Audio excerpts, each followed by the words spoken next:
All right. Good morning, everyone. Good morning.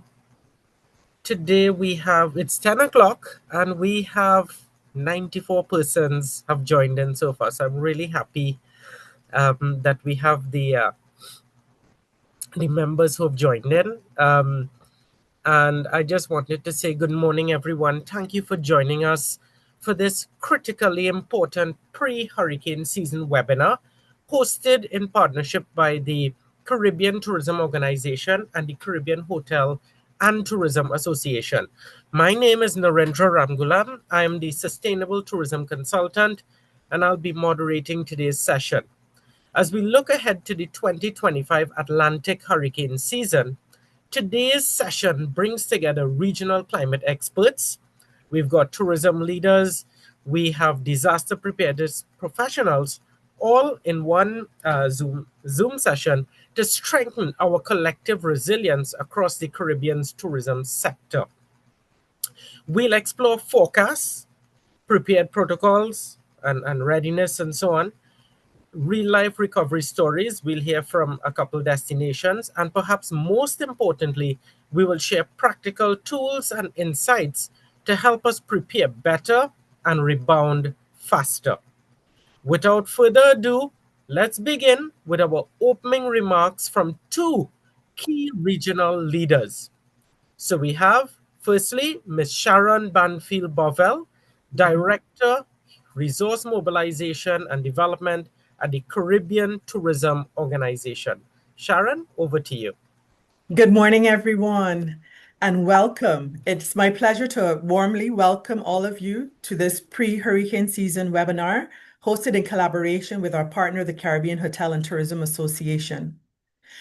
As Narendra said, as we usher in the 2025 Atlantic hurricane season, this timely convening of tourism professionals, policymakers, disaster risk managers, and climate experts really signals our region's proactive stance on preparedness and resilience. The focus of today's webinar truly embraces CTO's tourism theme for 2025, which is Caribbean Resilience Crafting Tomorrow's Tourism.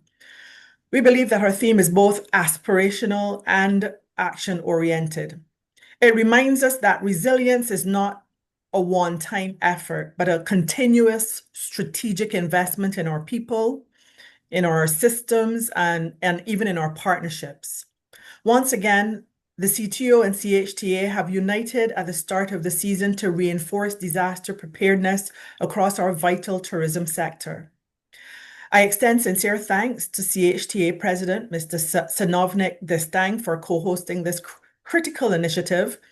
I also wish to acknowledge Mr. Mandela Christian of CDEMA and Dr. Cedric VanMeerbeeck of CIMH, whose technical insights continue to be instrumental in guiding our collective readiness. Today, we also have the privilege of hearing firsthand accounts of, as Narendra said, of resilience in action from government and tourism leaders who experienced severe storms last year. For us, their stories will ground our discussions in lived experience and recovery realities. I especially acknowledge the participation of the Honorable Carlos James, Minister of Tourism, Civil Aviation, Sustainable Development and Culture, St. Vincent and the Grenadines, Mrs. Nalini Joseph, Advisor to the Minister of Tourism, Creative Economy and Culture, Grenada, Senator the Honorable Adrian Thomas, as well as Ms. Arlene Friday, the CEO of the Grenada Hotel and Tourism Association. Their perspectives are critical to shaping smarter, more robust responses as we all move forward together. So the question before us, why must we prepare, needs no explanation. Our region is no stranger to the devastating impact of hurricanes. And this year, NOAA has projected an above normal hurricane season. We've all heard that. And that forecast alone affirms why today's session is so important. It's not just about awareness, it's about action, about sharing the forecast, as Narendra said, sharing the protocols, the tools, and the experiences that would help us to safeguard lives, infrastructures, and economies. So let us be partners in preparedness. This webinar underscores our regional unity and shared commitment to equipping the Caribbean tourism sector with the knowledge, strategies, and practical resources to mitigate risk, respond swiftly, and recover strong. A resource worth revisiting is CTO's Multi-Hazard Risk Management Guide for the Caribbean tourism sector. It remains a practical tool offering frameworks, response protocols, and actionable guidance for tourism stakeholders, both public and private, as we prepare for the hazards like storms and hurricanes. So, colleagues, resilience must be built before the storm. In our highly dependent Caribbean economies, tourism-dependent economies, I should say, recovery must be rapid and coordinated, and strong preparation across public and private sectors, across different borders and disciplines is the foundation of our resilience. So I encourage everyone joining us today, engage fully, ask questions, take notes, share what you learn with your teams, and work closely with our partners, CDEMA, CIMH, your national emergency agencies, and your tourism associations to review, rehearse, and refresh your hurricane readiness plans. Our collective goal is clear: to minimize disruption, protect livelihoods, and accelerate recovery. In closing, thank you for your commitment to a more resilient Caribbean. This knowledge exchange is an important step, but it must be matched by our continued collaboration and preparedness. Thank you all, and I wish you all a safe and prepared hurricane season ahead. Thank you so much, Sharon. Taking, one line out of that message, resilience is not a one-time effort. You spoke to partnerships, rapid and coordinated efforts and so on.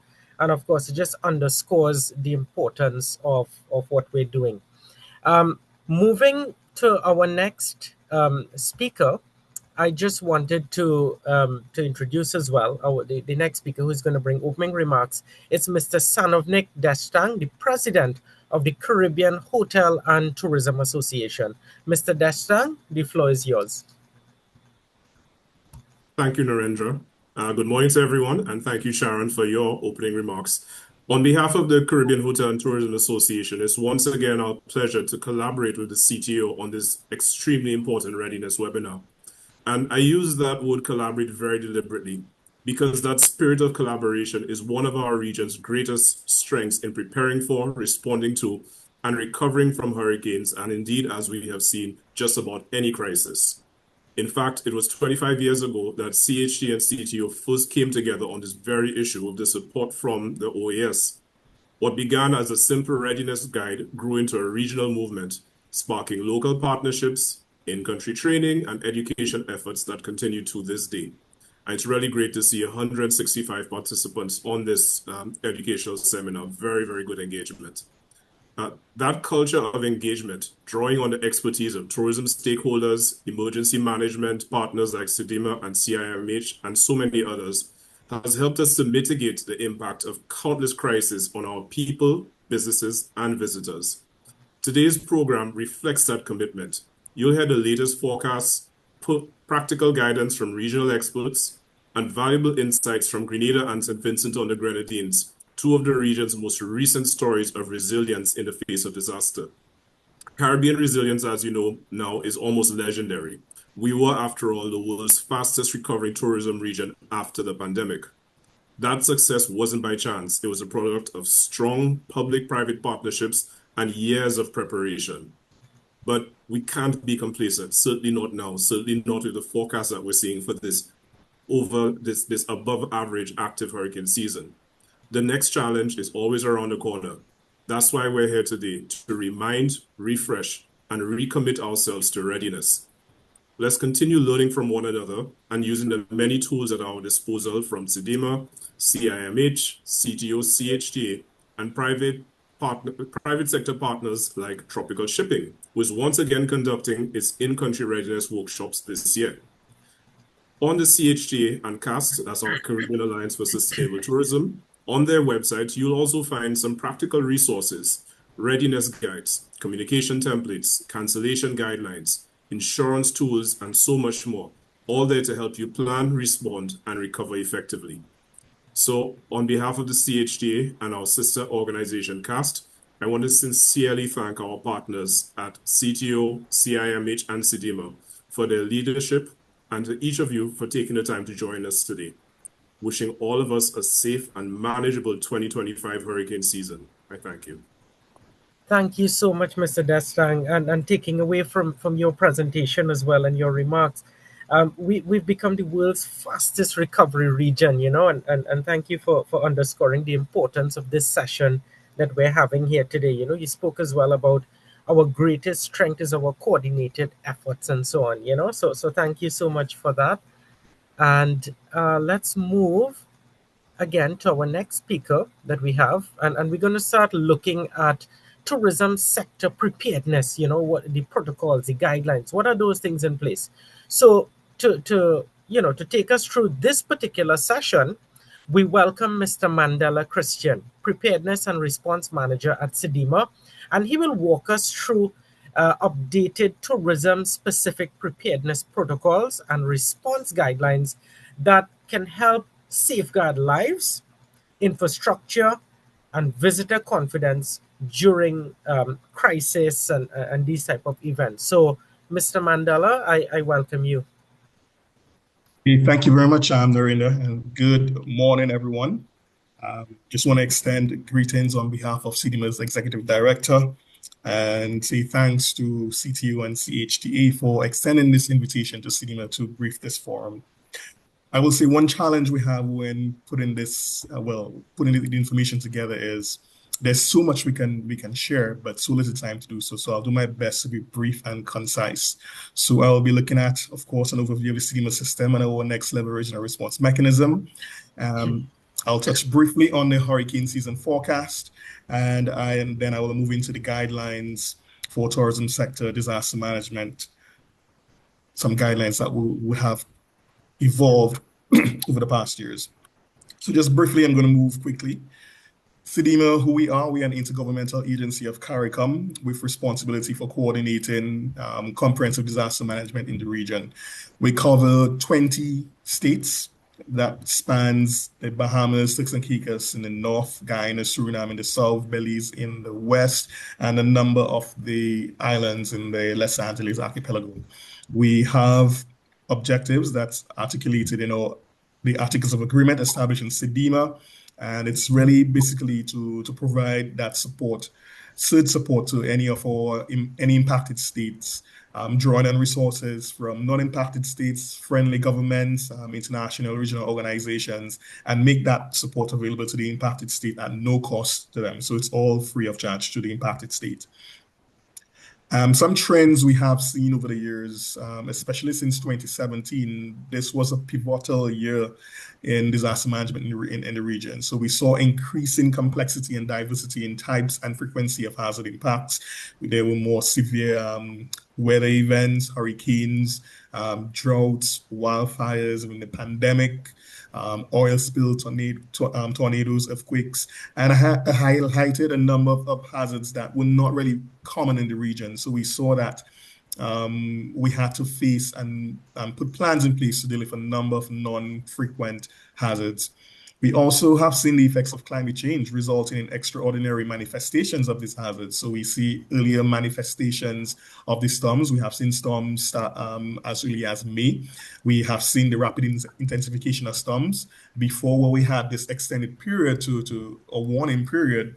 Within 24 hours, storms go from a ball of clouds basically to a major category 4-5 hurricane, and leaving very little time to prepare as we had before. And we have also seen stuff like the occurrences of tornadoes and this type of things during these events. We are noting that there's more severe hazard events leading to extended response periods and greater demand for the limited resources that we have available to us. Also, the multi-island and multi-state impacts that we are seeing. A number of states have been impacted. in one event. And even within the states, we have some multi-island states like Grenada and its dependencies, Carriacou and Petite Martinique, St. Vincent, and the Grenadines that were impacted during Hurricane Beryl last year. And that poses comes with its own set of complexities and challenges, especially with emergency logistics, just having to move relief and supplies from one island to the next. That can be pretty much challenging. So all of this, we have been working with the regional partners on enhancing and updating the regional response mechanism. And the vision that we have crafted is an agile and flexible regional response mechanism that responds appropriately and in a timely manner to all hazards, both current and future hazards, which face the region, while adapting to rapid onset events, hazards of short and protracted durations, compounding and cascading hazard events, and increased intensity of hydromet hazards driven by climate change. So we are asking all partners to adopt this principle, and there are some key pillars that we want to focus on. One is leveraging the technology that's available to us. We have seen significant advancements in technology. Just to give an idea, I mean, back when I was growing up, cell phones was a thing we saw on was it Jetsons? Right now, everybody has a cell phone in their hand with data, a powerful tool. And even right now, we have the Starlink systems where we could get internet, satellite internet. It's now available to everyone, and we could set up the systems during emergency periods. So we are taking advantage. And then, of course, there's AI right now that is really, really helping us be more efficient in how we analyze and assess data and so forth. So we are leveraging the technologies that's available to us, and we are encouraging all the various sectors to do the same within their respective fields and utilize the technology that's available to them to enhance their preparedness and response efforts and recovery efforts as well. Your systems needs to be agile and flexible, so it needs to be able to scale up or down based on the nature or severity of the hazards. So we also want you to focus on resource adequacy, strengthening your financial, human, and physical resource mobilization to meet your needs. We are also looking at systematic collaboration. We cannot do it all on our own. We depend on our partners, and each of our partners have different lanes. So rather than trying to be a jack of all trades, you work with the respective agency that is leading in that support function and build partnerships, MOU agreements with them, so that you could draw on that support if needed, and vice versa if they need it from you. We are aligning our expectations and investments. We're ensuring that our states and the partners, that the expectations match the resource commitments. We have limited resources, so we are ensuring that what we can back up what we say we can do, and we are encouraging the various sectors to do the same. And adaptability of governance, creating flexible governance and coordination arrangements tailored to different hazards. That is just a snapshot I wanted to show of the regional response mechanism, the updated enhanced regional response mechanism. There are forming components, the governance structure that looks at all the plans and policies and legislation, MOU agreements that govern how we operate among ourselves. We have the sub-regional structure. You'll speak on that a little more later, and the regional response units. As I said, no state has all the resources that they need to respond internally, well, to major hazards, I should say, internally on their own. So we have formed standing teams across the region where we're able to pool on support from all our member states, all the participating states, and form teams and deploy that support to the impacted state to help them with their response and recovery operations at no cost to them. So there are a number of teams there.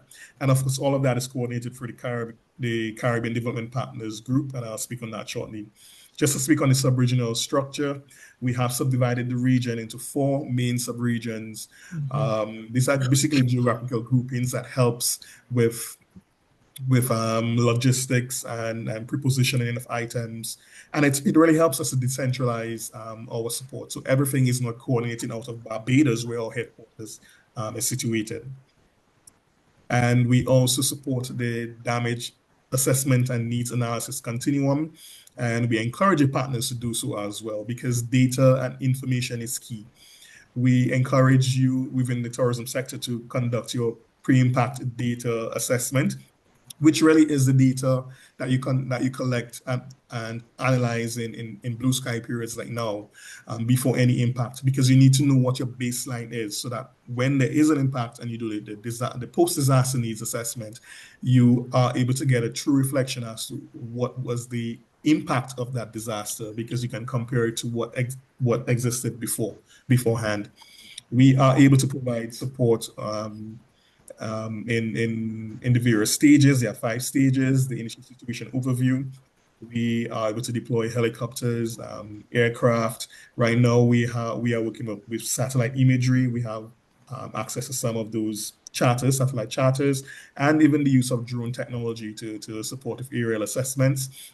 We deploy the rapid needs assessment team, and we have tourism specialists as well that we do deploy to support assessments of the tourism sector. We also support the initial damage humanitarian needs assessment.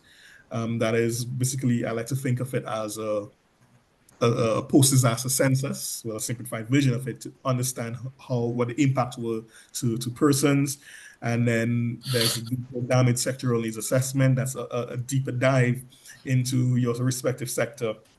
So what the impact was and how you could support the response and early recovery operations. And of course, we should be all familiar with the post-disaster needs assessment. That is a more macroeconomic assessment that is done and conducted post-impacts.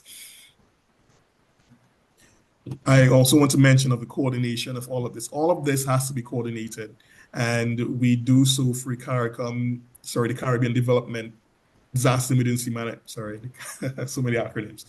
The Caribbean Development Partners Group, and it is co-chaired by the CDEMA Executive Director and the UN Resident Coordinator, which gives us access to a wide range of resources: the regional agencies, the UN agencies, the public-private sector.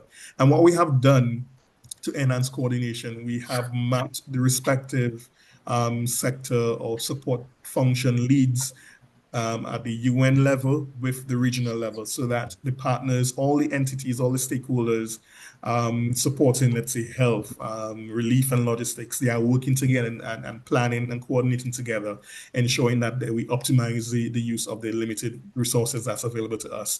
And I guess this is very much important and timely, noting we're all aware as to what's going on in the global space right now with foreign aid, the shifts in foreign policy with the US and the UK. We have seen significant cuts to our foreign aid, and that has affected a number of the agencies across the board in what support they're able to provide. So it is quite fitting that we are able to now be a bit more efficient in how we provide that support.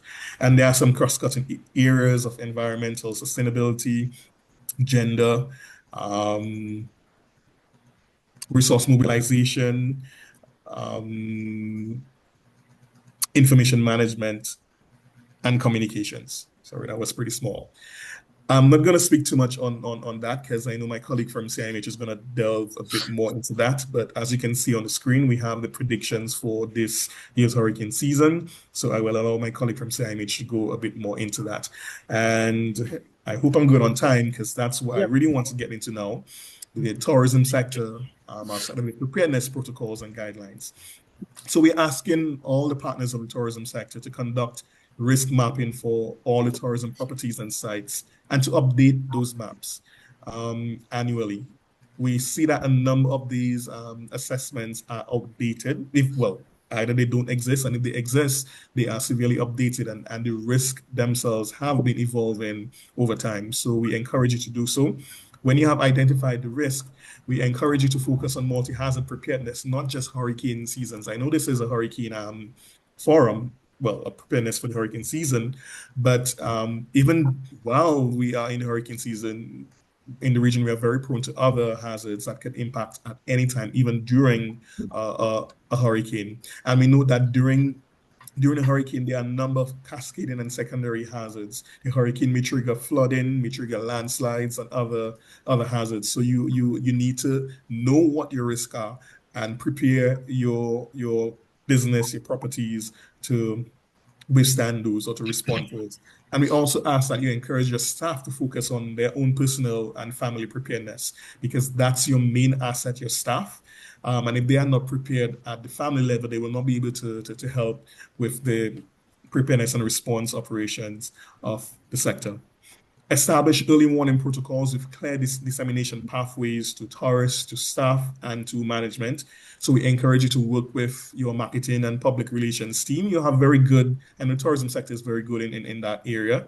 And we ask you to craft suitable messaging that is accurate but not scary. So you want to disseminate accurate information, but don't make it all doom and gloom to scare people.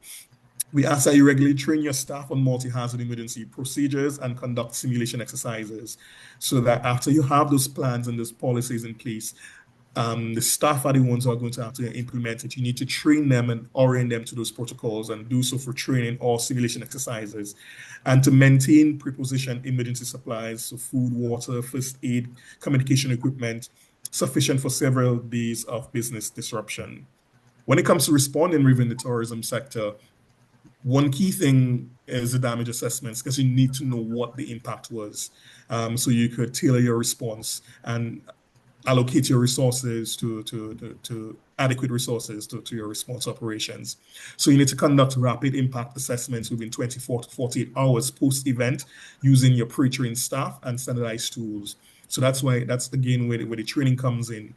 The rapid needs assessment team I mentioned at the regional level can provide external support if needed. That is, if your staff are impacted or the impact is so severe that you need that external technical support, you are not alone. You could call on us, and we could make available tourism experts from, well, of course, working through CTO. We have done it in the past, and they pull from other non-impacted states, and they can be deployed to help you.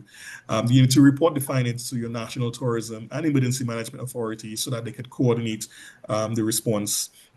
We also need to focus on staff welfare and mental health and psychosocial support. As I said, your staff, that's one of your key assets, and so you should implement protocols for staff safety and accounting immediately following the event. So you should be able to call out and figure out who was impacted, who can come out and help, and so forth. And you need to provide that mental health and psychosocial support to affected staff and tourists, because the psychological impact can be severe. It's something we realize, while it's not always a visible, tangible impact, but it can have some really long-lasting impacts that we need to deal with early. You also need to look at your tourism response teams. What support do you need in the sector, and where can you find that support? So solidify arrangements with key technical personnel to support response operations. So if you need to do like cleanup, you need to have equipment operators to I guess move debris and so forth. You want to restore your utilities, so arrangements with the power companies, the water companies, and so forth, so that they could quickly restore your utilities. And how do you encourage and bring in volunteers like you have tour guides, you have other tourism people, how can they support with the restoration of the sector? Because at the end of the day, it's a sector, not just a hotel or facility that's impacted. The entire sector is impacted, and they all benefit from its restoration. So when we look at early recovery now in the tourism sector, some guidelines, you should have a recovery strategy and plan for the tourism sector. Too many times we see that persons or organizations, even countries, they don't really plan for recovery. They don't have a clear strategy as to how they are going to go about doing it. And many times it's a bit ad hoc. So you know the tourism sector, you know your vision, your goals. You need to have an idea as to where you want to go, say in 30 years, and you should have a strategy that clearly outlines that. And if it's impacted or interrupted by a disaster, how do you get back on track? That should be clearly articulated in your strategy and plans. And we encourage joint initiatives for the restoration of sites in your strategy. So whereby, if you think of it, the tourists come to the countries and they go to the beaches, they go to your sites, and these are basically shared resources. So by right, it would be wise to take a shared approach towards the restoration. So all the various like hotels and beneficiaries can pool on the support and their resources to help with the restoration of these facilities. Because at the end of the day, as I said, it's going to benefit everyone within that sector.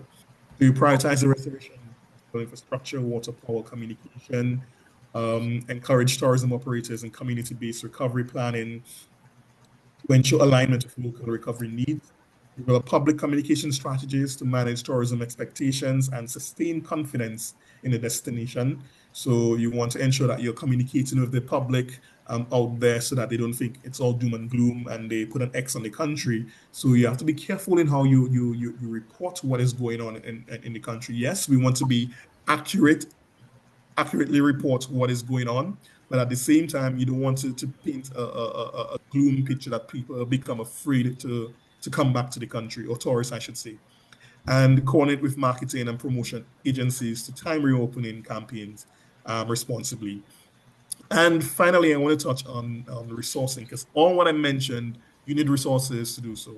And there needs to be a sustainable resourcing mechanism to ensure that this goes on seamlessly. So establish emergency funds or contingency reserves at the national and business levels to finance preparedness response.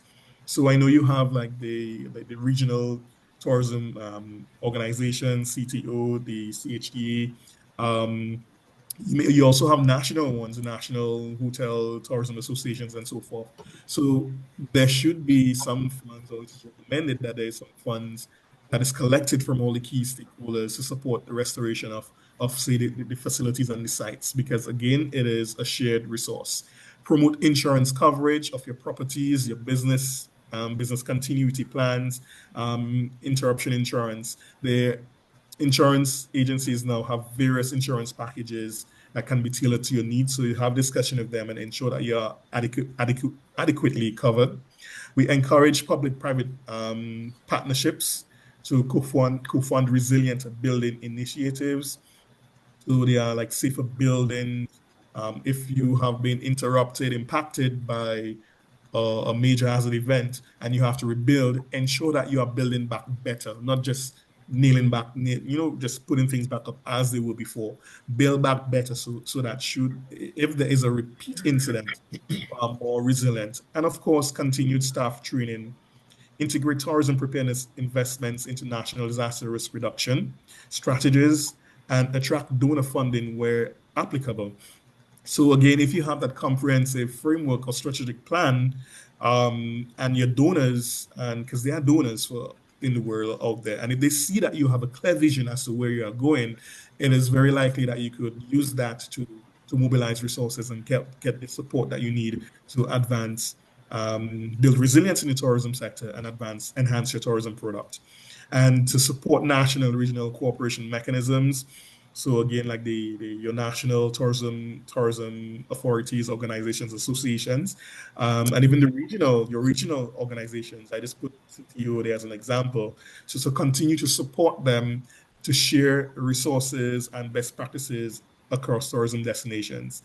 Because similar to what we are doing now, they are pulling on best practices and lessons learned from St. Vincent, Grenada, and making it available to the wider region, and so that you could implement the lessons learned without having to go through that challenging period. You can learn from them to build the resilience in your respective nations. And that said, I hope I didn't go over time. That's it for me. Thank you very much. Over to you, Mr. Chair, for questions, if any. Thank you so much, Mr. Mandela, Christian, for that wonderful presentation. I particularly liked how you started off. You spoke about the trends, the complexity, the diversity of hazards, and so on, the impacts. And I want to also add the severity of it as well over time. We spoke about, and that just shows, I mean, the reality of the situation as well, because right now I'm in Trinidad and we're under yellow alert. A couple of schools have sent their kids home already and so on. And of course, you spoke about the rising complexity in emergency logistics and so on as it relates to supplies. And then you got into the regional response mechanism with the partners and so on. You spoke about the governance adaptability, systematic collaboration, the need for it, and the justification for it. You spoke about how we should be utilizing and leveraging technology, agility, and flexibility. How do we meet our resource needs? We need to strengthen that. And of course, you really got into the heart and the meat of it when you started talking about the protocols and the guidelines and so on. And one of those that stood out to me was, the need and so on to train the staff on the multi-hazard procedures and so on. And of course, conduct those regular simulation exercises.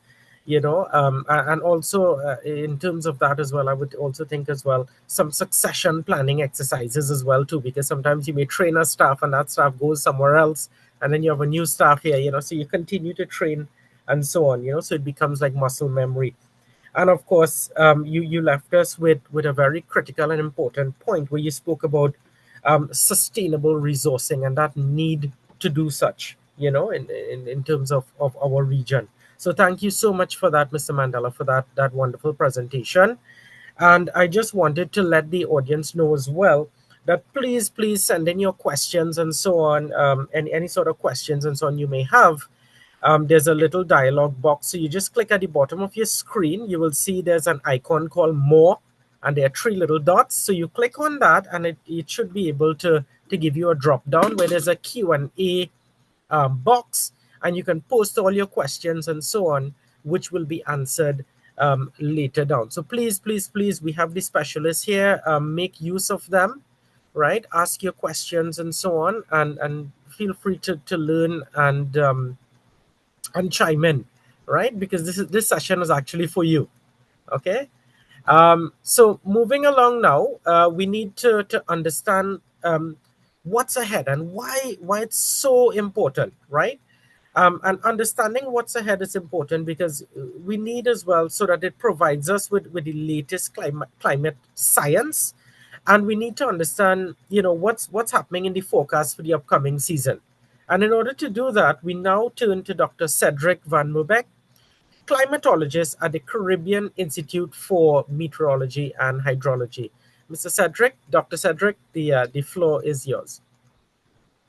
Many thanks, Narendra, and let me take the opportunity to extend the greetings from the principal and the management and staff of the Caribbean Institute for Meteorology and Hydrology, and thank CTO and CHTA for organizing this very important and timely webinar.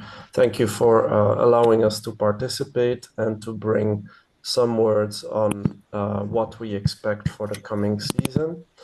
And if I could just ask you, Narendra, to confirm if you can see my screen. Yes, we can. Okay, we can can you see see it in presentation Yep. mode? Okay, great, Yep. excellent, Got it. fantastic, thank you.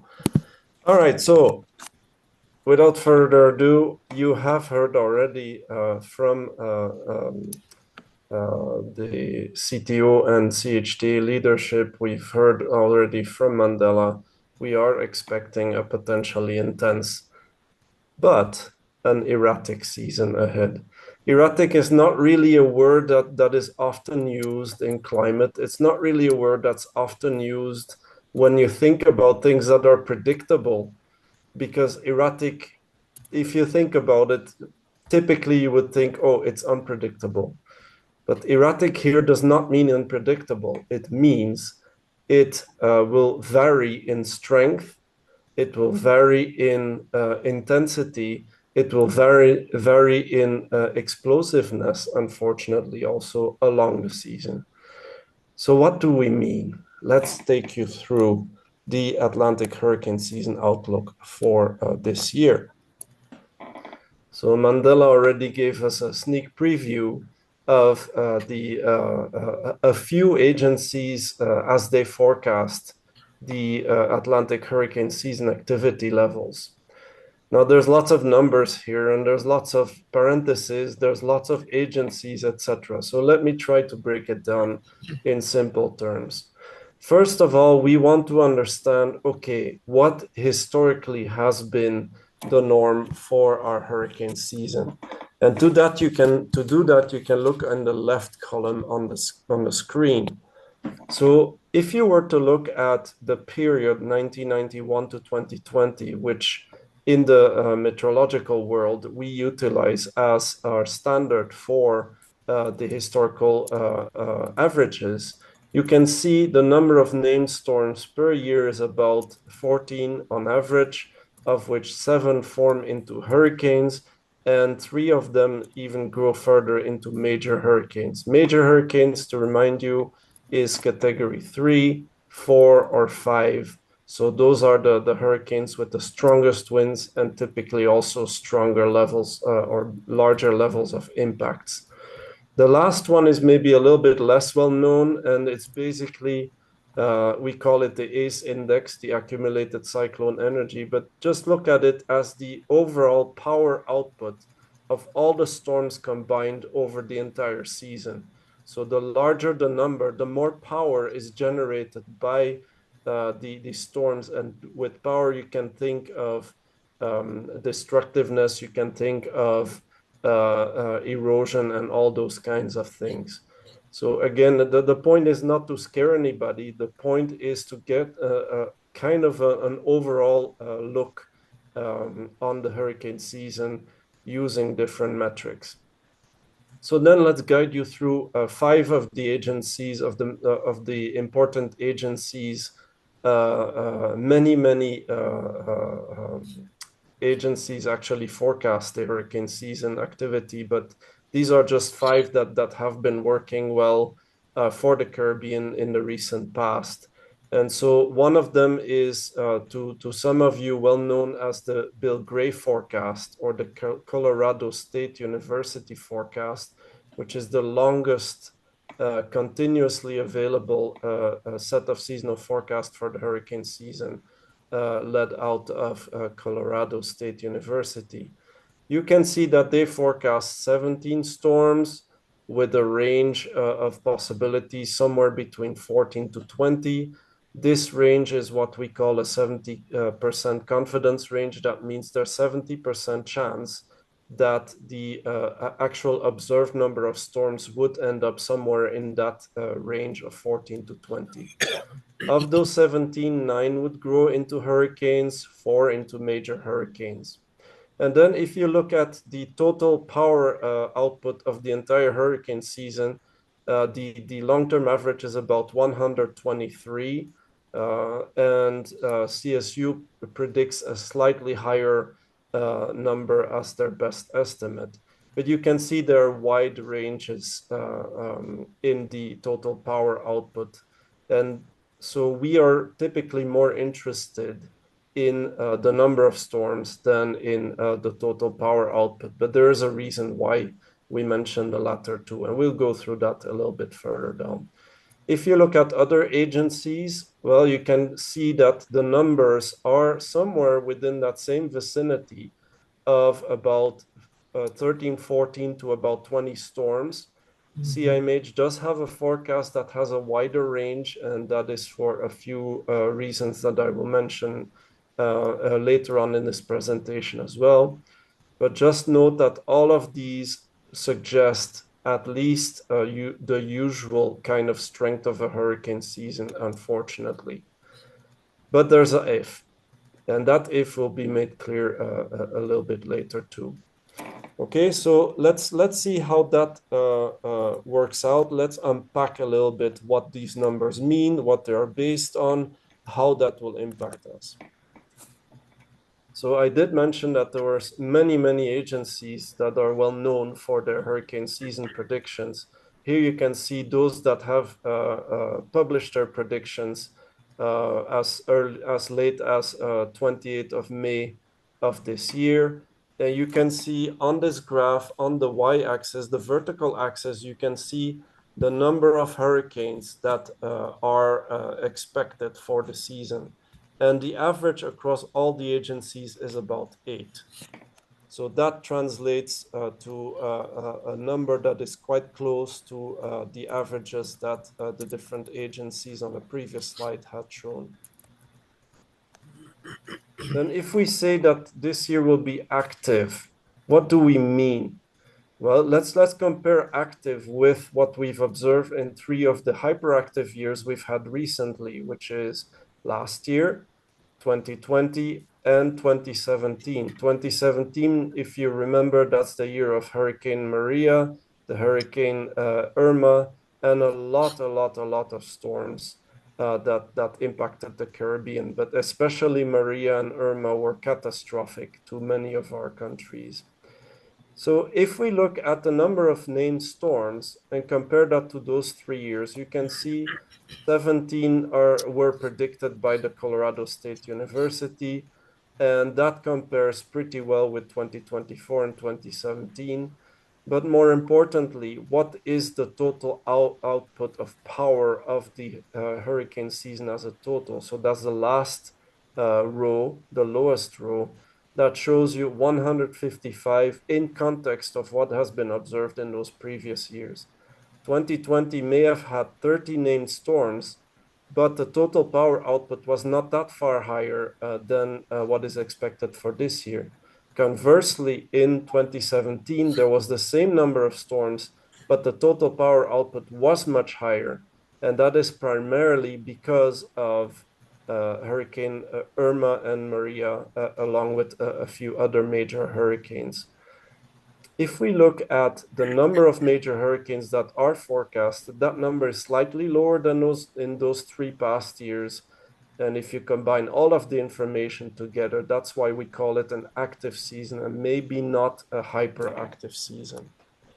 Just to give you an idea, hyperactive in terms of the ACE index is anything above 160. So that means a lot of power output, a lot more than the average. But we only forecast somewhere close to average to higher than average. Now, if the major hurricanes are those that inflict most damage typically across the region, then we could ask ourselves the question, will any major hurricane make landfall in the Caribbean? And the Colorado State University has a tool that predicts this chance. So they predict for this year a 56% chance for at least one major hurricane that tracks into the Caribbean. That doesn't necessarily mean that the storm will be at major hurricane strength when it makes landfall, but it does mean that it is expected that there's 56% chance that at least one major hurricane will be passing through the region at some point. How does that compare to the average? Well, as is typical for an active season, the chance is a little bit higher than average. On average, we have about 47% chance. So again, that's an uptick of about 25% compared to the average for this year. If you want to know the forecasted probabilities of named storms and hurricanes that pass within 50 miles of your location, you can visit the link that is shown here. And don't worry, the presentation, the slides will be made available after this meeting. So then what do we base our forecast on? What makes this year different than the average? We want to understand what are the drivers of the hurricane season activity this year as compared to how they usually are. So one thing we must look at is the amount of heat in the North Atlantic Ocean. Why the North Atlantic Ocean, and by that I also include the Caribbean Sea and the Gulf of Mexico, is because heat in the ocean is the fuel source for an engine that is called a tropical cyclone. The more fuel and the more high-grade fuel you put into the system, the more power output the storms can actually produce. And so if we look at the temperatures currently in the North Atlantic is what you see here on the map, we see how much different is it from the average at this time of year. If you see blue colors, that means the sea is a little bit cooler in that area. If it's red colors, that means a little bit warmer than average. If it's dark red, that means very warm and much warmer than average.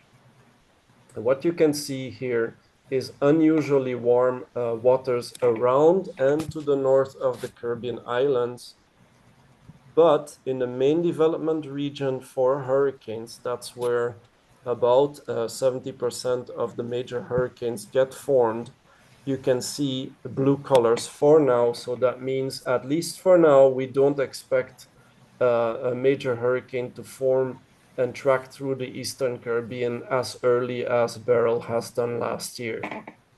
So what does this mean also is that because this initially cooler water is expected to warm up gradually as the trade winds tend to subside through summertime, and by September the trade winds are quite weak.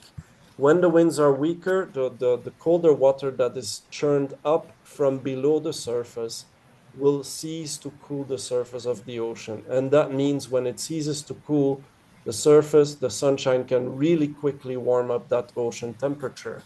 And because of that, we expect this area here to only initially be cooler. But it does come with the benefit that the early hurricane season activity is not expected to be record breaking in any way like we've seen last year with Hurricane Beryl. So that's a bit of good news. But it does also mean that because we expect it to warm up later in the season and the rest of the region is already warmer than usual, we see a boost to the mid and late hurricane season activity. But again, less so than in 2024. Last year, the sea surface was record warm. We don't expect the same this year. The other part of the oceans that we look at is what's happening in the Pacific. And the Pacific specifically because being such a huge ocean, it covers about half the world's surface. The tropical Pacific can actually very strongly influence how much heat is in the atmosphere and in the atmosphere above the Caribbean and above the North Atlantic. Whenever there's a La Nina event, which means when the sea surface temperatures in the eastern equatorial Pacific, which is basically at the bottom left of the map on the left side, whenever those temperatures are cooler than average for a longer period of time, that is what we call a La Nina. We expect, our forecast suggests that we will see neutral conditions, so neither a La Nina nor its warm counterpart, El Nino, but it is possible, it is more likely that La Nina would develop here. You can see the chances of La Nina developing increases into later part of this year, and the chances of keeping ENSO neutral conditions decrease. But definitely the chances are lower for development of El Nino. And that's unfortunately not very good news, because El Nino is typically associated with a reduction in hurricane season activity. So we do expect that the late part of the season is going to be strengthened by warm temperatures in the Atlantic and by neutral conditions or La Nina in the Pacific Ocean. But there's one big unknown, and that is we do not know yet if dust events from the Sahara, of which you can see an example. This is a map of the forecast for today of the amount of Saharan dust in the atmosphere. On the left side over the Caribbean, you can see we're now under a big dust plume that flies in from Africa, from the Sahara, and intrudes into the Caribbean quite a few times at this time of year. We can make forecast of these dust incursion events up to 7 to maybe 15 days in advance, but not at the seasonal timescale. So that means that we do not know yet how often intrusions of dry and often dusty Saharan air into the Caribbean will be able to stifle storm activity. We do know that it does play a major role in reducing the storm activity whenever it's present. And that's good to know, because other than our breathing being obstructed by dust, for some of us at least, it does have a major benefit that it protects the region to a certain extent against storm activity. But we don't know yet how many times this will be the case through the month of August, after which the incursions of Saharan dust tend to decrease. So because we cannot forecast how many of those dust events we expect, we need to draft up, unfortunately, two different scenarios. Scenario A is the one that we explicitly forecast, but that assumes infrequent Saharan air intrusions into the tropical North Atlantic. And what do we see there? Well, we know that the historical average is 14 named storms, 7 hurricanes, 3 major hurricanes. And with the warmer waters this year in the Atlantic, we expect a late season activity to be quite active, with a higher chance of rapid intensification because there's more fuel available for the storms, but maybe a slightly less active early part of the season. But that maybe becomes a more confident, less activity or less strong, less constant activity, let's put it that way, during the first half of the hurricane season. So you can see June, July, August. You can see the colors here are a little bit less deep than in scenario A. So scenario B, if we get very frequent Saharan air intrusions, we expect a little bit reduced frequency of storms. So that leads us to maybe think, oh, we're actually safe for the first 3 months, but that is not the case. Anytime there is no dust in the atmosphere, which does happen on occasion, we will see the potential for development of a storm. And that potential this year is a little bit stronger in the Western Caribbean and the Northern Caribbean than it is in the Eastern Caribbean, at least through the month of August. If we look beyond August, you can see the colors are not that different for September, October, November, the second half of the official hurricane season. And we can say quite confidently at that stage that we do expect an active second half of the season, regardless of whether earlier on in the season we get a lot of dust or not. So that leads me to CIMH's forecast. And I like the fact that Mandela has mentioned to you some of the new technologies that we have for preparedness. Well, CIMH has been using AI to predict the AI tools. Those are artificial intelligence of the form of machine learning for those of you that are interested. We use those tools to make downscaled forecasts that are more relevant to what we need to know for the region.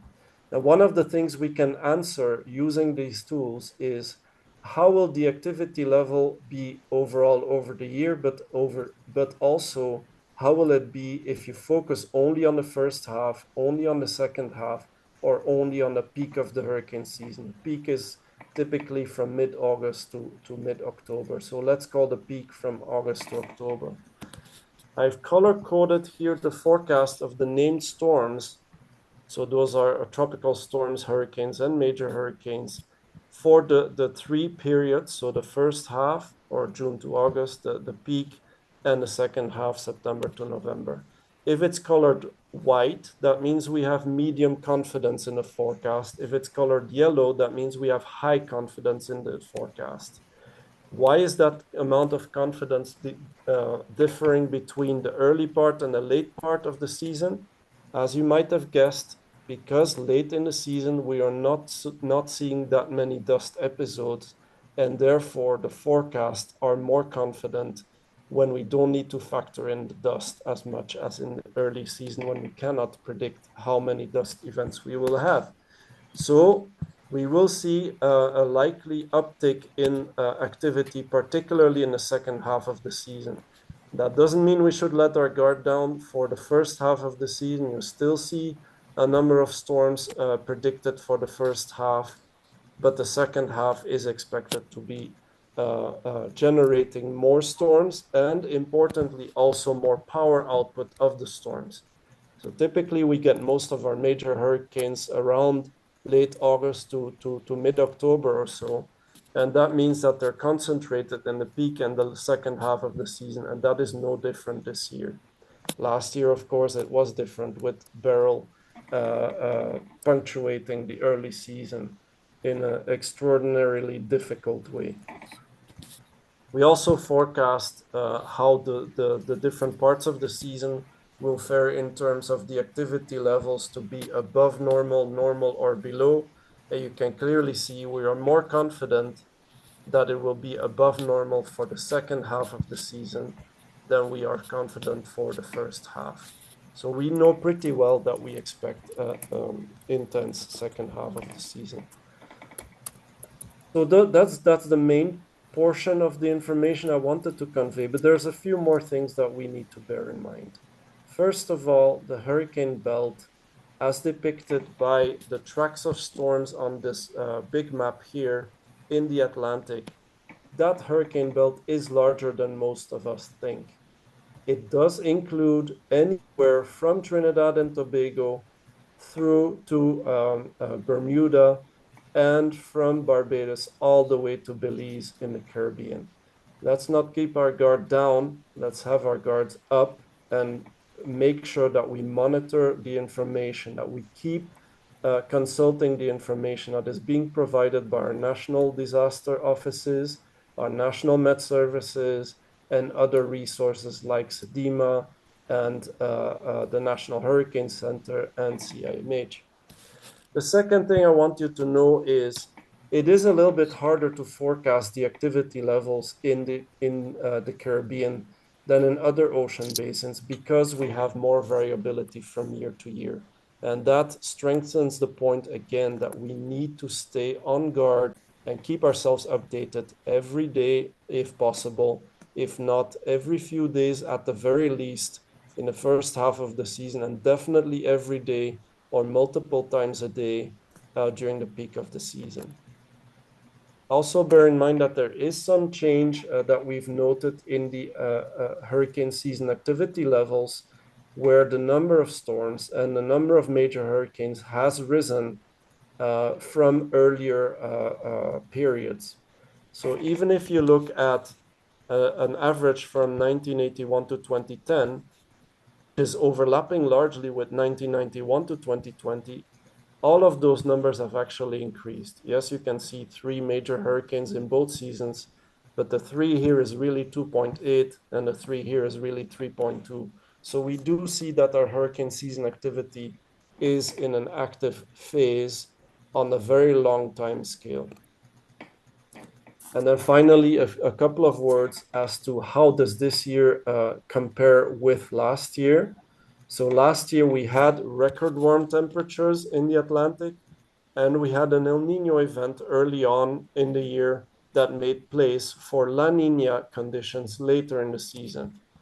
That reflected into climate conditions in the Caribbean, which were record hot for many, with mass coral bleaching, a hyperactive hurricane season, including, of course, Hurricane Beryl, and rainfall extremes, which were more on the dry side with drought early on in the year that was powered by the El Nino event, and then followed by excessively rainy sets of periods during the wet season that was also partly influenced by La Nina, but mostly powered again, like the tropical cyclones, by record warm temperatures in the ocean. We also had frequent episodes of Saharan dust intrusions, which meant that last year, the early or the first half of the hurricane season was periodically extremely explosive. But between those periods, whenever there was dust in the air, there was no hurricane season activity whatsoever. And this is why we really need to educate ourselves as to what is the influence of the Saharan dust on our climate. So how does that compare to this year? Well, globally, if we look at the global temperatures, you can see that the Atlantic is still warmer than average, but maybe not record warm like last year. So what does that mean? An active, but in face of the uncertainty about when there will be and how many dust events we will see, an erratic hurricane season activity and an erratic wet season activity. We will see uncomfortably warm and humid days and nights, especially when the trade winds slow down, which happens typically in late August and September. We will expect to see more intense than usual showers, again by the warmer temperatures in the ocean, leading to high chances for flooding, flash floods, and related hazards. But we know that the Saharan dust episodes are not forecastable at the seasonal time scale. And so if we see very frequent Saharan dust episodes, we will expect fewer intense showers in the first half of the hurricane season and fewer storms, which will be mostly restricted to brief periods between dust events. And at the same time, we expect more dry spells with hot and humid air when the dust is above us. So that's it for me. I want to make sure that you are aware that every quarter we release, along with the CTO and the CHTA, the Caribbean Tourism Climatic Bulletin, which provides climate smart information on what we expect for climate, but also how you can prepare for the expected climate, and the link is given here. You can, of course, also consult our web pages at CIMH if you want more detailed climate information. So thank you very much. Narendra, I hand it back over to you. Thank you so much, Cedric, for that wonderful presentation again. I like how you started. You spoke about the erratic and the definition of erratic and so on. It varies in strength, intensity, explosiveness. You also spoke to the different types of forecasts that we have, CSU, the Tropical Storm Risk AccuWeather, NOAA, CPC, and of course CIMH. You spoke about the wide ranges in the power output, and we saw that in your presentation, as well as CIMH, which had a wide range as well in terms of tropical storms. I liked how you got into, what makes tropical 2025 different. You talked about the unusually warm, tropical North Atlantic, and then later on you spoke about the La Nina effect, which can cause and can take effect in the later part of the year. There's a probability for that. You also spoke about the unknown, which is something we don't hear a lot of, and you spoke about Sahara dust and how, that explosive activity is possible between episodes of intrusions, and of course, you did a really fantastic presentation. But I see we have two questions in here, and I think this may be directed to you. And those two questions are: what is the best source for hurricane updates and information? I think we may have lost Dr. Cedric, but we can get back to that question, later on. All right. So let me go. I see Mandela is here. All right. So let's continue with the program, and we'll get to the questions and answers later on. All right. So now we're going to shift to a national lens. We heard regionally and so on from CIMH. And by shifting to a national lens, we're going to learn a little bit now from Grenada's proactive efforts in hurricane mitigation and preparedness. And representing the Honorable Adrian Thomas, the Minister of Tourism, Creative Economy and Culture, we're pleased to welcome Mrs. Nalene Joseph, the advisor to the Minister, who will now guide us through a presentation on the best practices from Grenada, the mitigation and preparedness. Mrs. Joseph, over to you.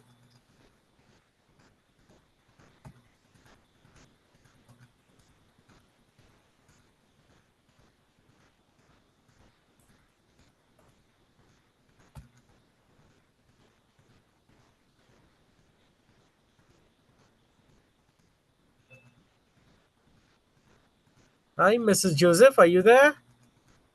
Yes.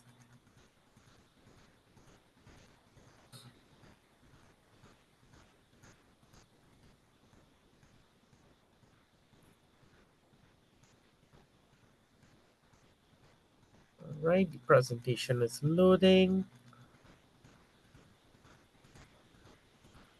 Can you see my slides? We can see a slide. Yeah, you just need to put it in presentation mode.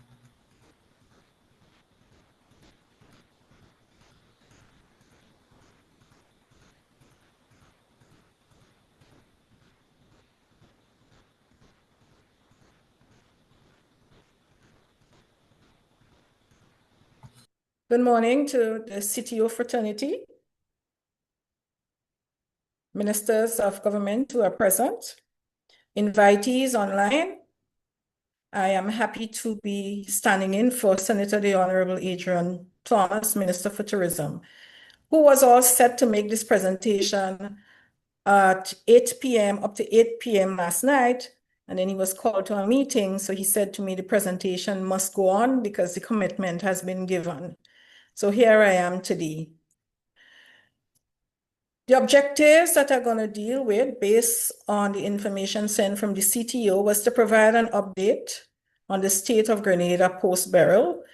And of course, we're going to focus on the smaller, our sister islands of Carriacou and Petite Martinique that was mostly and severely impacted. And we are going to discuss some lessons learned and best practices going forward. Just to provide a brief overview for persons who are not so familiar, on July 1st, 2024, Hurricane Beryl, which of course was a Category 4 storm, made landfall in Carriacou and Petite Martinique and impacted the northeast of Grenada, specifically the parishes of St. Patrick and St. Andrews. It severely impacted 98% of Carriacou and Petite Martinique's infrastructure, namely water, power supply, telecommunication roads, our medical facilities, housing stock, airport, and fishing facilities. It impacted the entire tourism product: hotels, guest houses, food and beverage facilities, the Lone Botanic Garden, museum, retail, souvenir shops, our water taxis, and our dive and pleasure boat service operators. It severely impacted the agriculture industry in Carriacou and in Grenada as well, especially St. Patrick and St. Andrew, which provide significant amounts of our nutmeg and spice products. There were 3 fatalities, 2 in Carriacou and 1 in Grenada. And as a nation, we found ourselves from norm to storm and from paradise to rubble. So the challenges faced post-Beryl: damage to our infrastructure, as was stated before, and housing stock, loss of livelihood, especially in the tourism industry, disruption in the communication network, damage to natural and cultural assets, loss of revenues, and decline in economies of Carriacou and Petite Martinique. And I want to stress decline in the agricultural industry, which supports our spice brand of the spice of the destination. Of course, we are known as Pure Grenada, the spice of the Caribbean. And I want to stress something which Mandela made a reference to: the deep psychological and emotional impact of post-disaster on our people.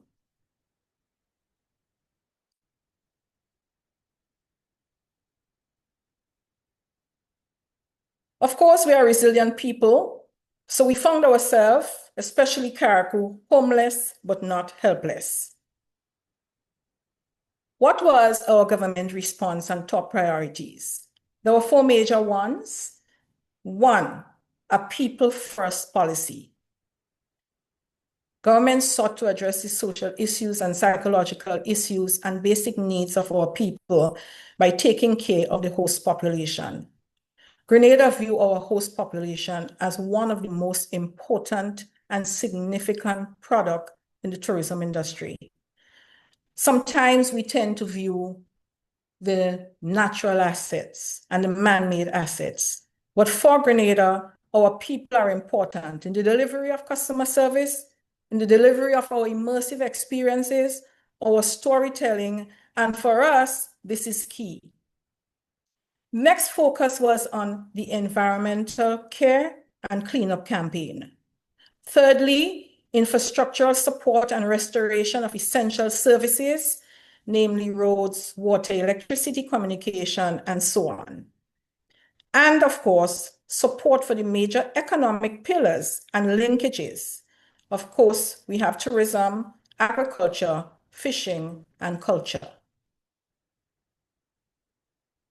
So people first policy. With the help of local, regional, and international partners, the basic needs of food, clothing, and shelter were provided to all citizens. And we may wonder what's the link to tourism. And as I said before, if we cannot take care of our people, it is highly unlikely that our people will take care or can take care of our visitors.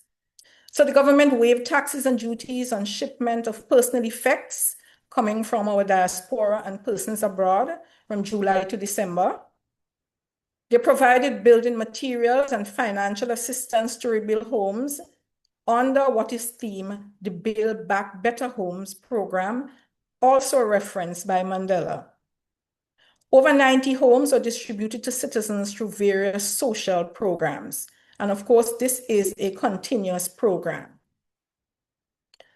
Government also established a dedicated fund called the Hurricane Beryl Reactivated Grant and Loan Facility, amounting to $25 million to assist businesses at our local GDB control or government controlled bank.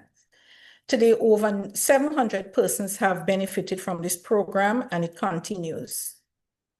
Government waived import and local taxes, such as value added, the common external tariff, and custom service charges. These were waived on local and imported building materials. They also waived the tourism licenses fees paid to the GTA for the sectors that were impacted in Carriacou and Petit Martinique, and of course to the north of the island.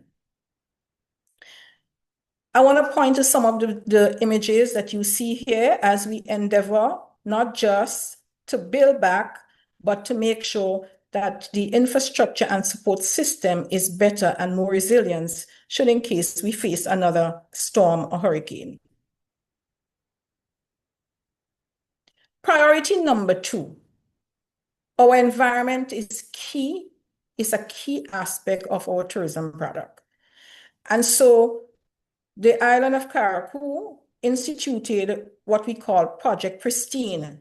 The islands of Carriacou and Petit Martinique, including private homes and properties, were clean of debris, and a tree planting program was instituted. As you can see here, special equipment and machine were procured to assist with shredding and processing of the tremendous amount of debris that Beryl left in its wake, so it would become more easier and disposable. Cleanup and replanting project to support Project Pristine. The focus was on Paradise Beach, on homes, dredging, and I want to point here to some pictures here. These are some of the students from the St. George's University Tourism Program that jumped into action and assisted with replanting the hardy trees. And these were some of those under here, as you can see them in action. So they concentrated on Grenada, on Carriacou's Botanic Garden, Paradise Beach, and an area called Sands, which is along the drive to the airport. At that day, over 150 trees were planted by these students. There were other persons and other organizations that were involved and continue to be involved in replanting of the trees to support the whole environmental part of our tourism product. Priority 3, infrastructure and support restoration. So the government focus on infrastructure, which is important as part of that risk assessment and plan, as was referenced before. So to date, 95% of electricity has been restored, communication, 70%, water is about 30% because a lot of the roofs are catchment. Carriacou is an area that is deep in sustainability, so the roofs are built so that they can secure the water supply. So as the homes are built, the catchment are restored, and that is going to take some time. The airport was reopened immediately, 4th of August. The Tyrrell Bay port remained open post-Beryl. All schools are open, primary, pre-primary, secondary.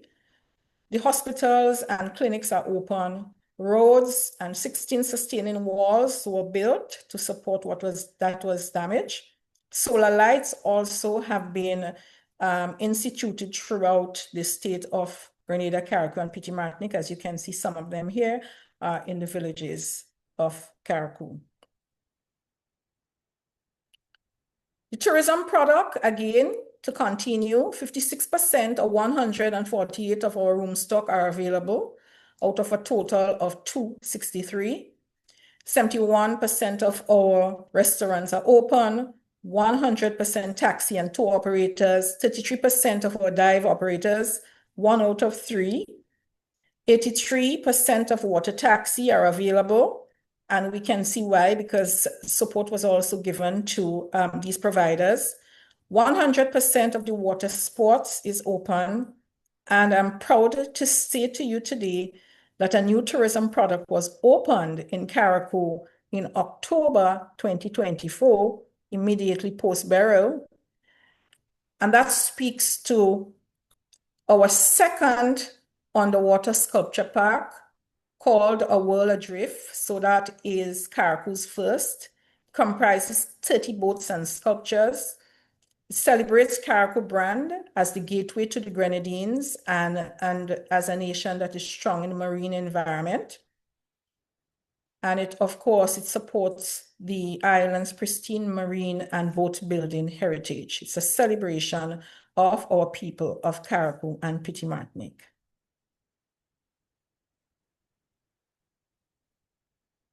Priority 4 was support for our major economic pillars. Of course, with the risk assessment and our priority, government decided that our economic pillars that support our GDP, tourism alone contributes directly and indirectly to approximately 23%. And the agricultural linkage through our spice brand, fishing, and of course, our culture.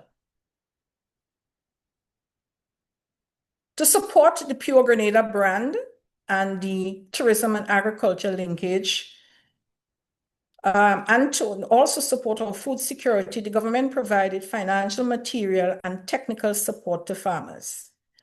What have they done? Approximately 2,000 nutmeg and cocoa farmers. As you know, Grenada has approximately over 6 chocolate factories as well. So cocoa is significant for us, not just nutmeg.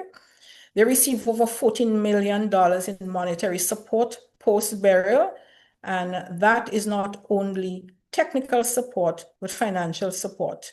They were also given farm equipment and fertilizer and funds also to clean some of the farms.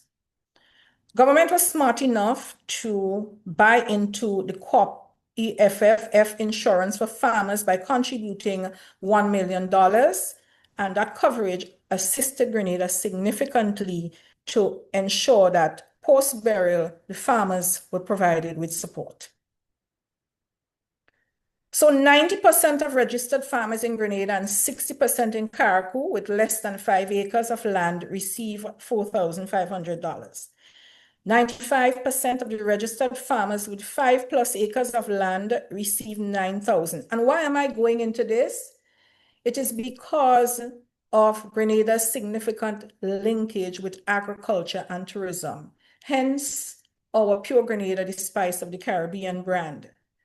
It has been said that spice is part of every Grenadian DNA, and that is why we are such a hospitable, giving people. The joke is told, I want to make this here, that a Grenadian once went to the doctor and they took a blood test. And the doctor found this unidentified form part in the blood test. And it was told that it was spices that was part of our DNA. So Miss Aline Friday, I know you're going to support us there with that spice. It is in every Grenadian DNA. That is why we are so hospitable. We are known as such giving people. We extend to ourselves. And you will find that once you get into Carriacou, you are going to find that giving nature extend to Carriacou and Petite Martinique as well. So farmers who are not registered in associations were assessed, and they also receive financial support.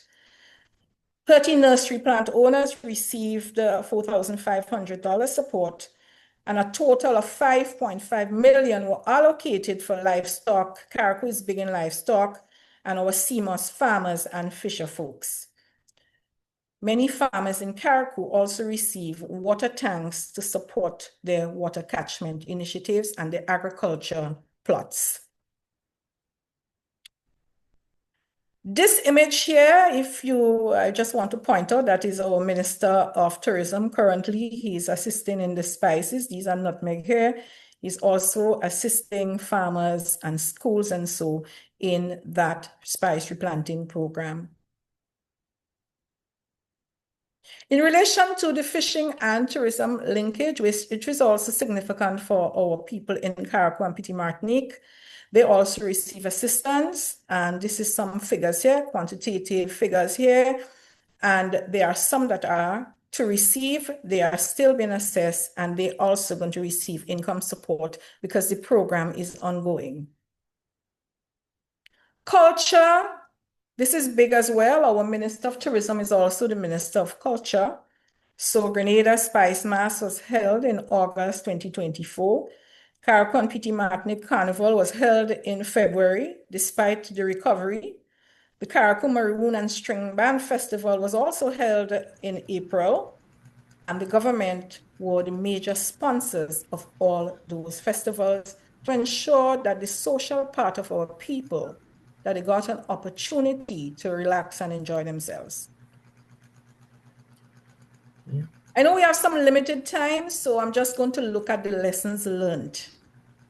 It is important for our Caribbean islands, especially small nations that are vulnerable, to invest to support their economic pillars. So Grenada invested, as I said, in the Caribbean catastrophe risk insurance, and there was a payout of 44 million. So that also assisted us, in addition to grants and loans provided by our international brothers and sisters and agencies.